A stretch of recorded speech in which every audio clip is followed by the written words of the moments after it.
there, kiddo. What are you doing? You seem really into that. Oh, hey, I found this really cool book.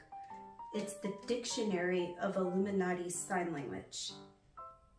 Oh, the what? You know, the Dictionary of Illuminati Sign Language. Let me see that. Okay.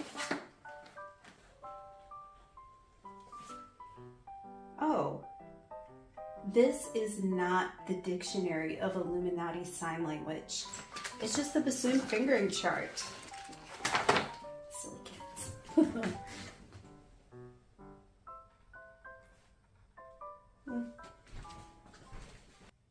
Have you had students, or are you a student, who has struggled with remembering fingerings in the tenor register? If so, I have a unique approach that might help. Stay tuned.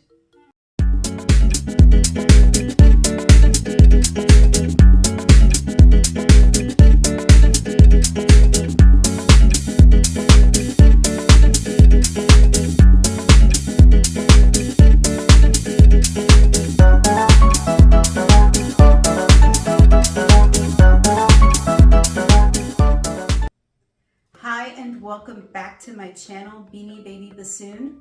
I'm Sabrina Stovall. There are a few notes on the bassoon which can cause some frustration in the learning phases. These fingerings are also kind of easy to approximate. What I mean is actually use an incorrect fingering and the note still sounds like the note, but it does cause problems down the road with just having good technique, intonation, and having the correct timbre of the note. Sometimes I change up the sequence in which these notes are introduced to help my students.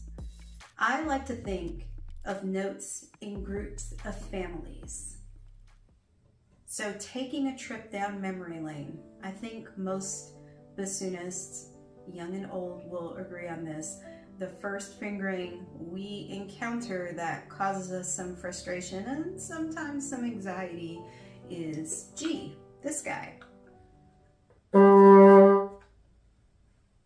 Now, if you think about it, what makes this difficult, it's one, usually presented after F, D, C, where you're going from relatively not a lot of fingers down to everything being down, and then you're having to deal with the resonance key and a half hole. It's barbaric. I suggest maybe introducing all three G's in one go because you can relate them to each other. So with the first one being the lower one, it's easy to get to in sequence. More than likely, the students will already know how to play at least down to a concert B flat. Then it's just a matter of them putting down one finger at a time, like so.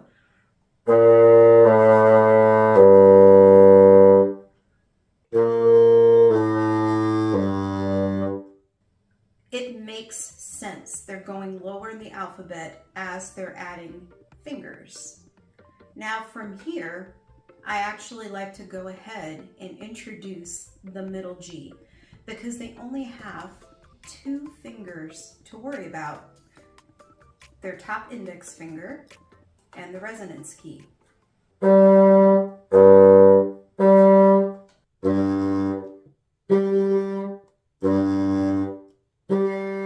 Let them get comfortable with that transition first.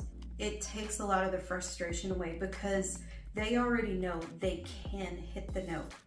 Now from here, I like to go ahead and just introduce the tenor G. Now I have another trick to help students remember that tenor G.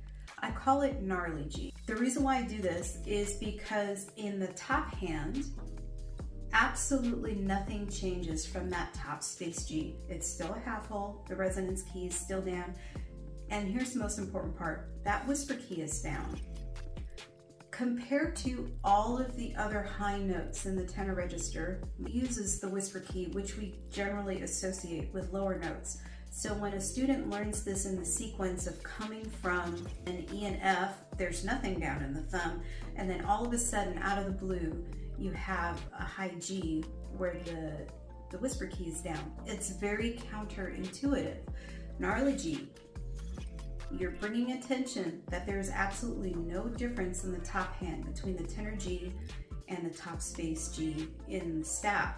And the bottom hand, if you can get them to go gnarly, dude, you're only using this first finger and the pinky.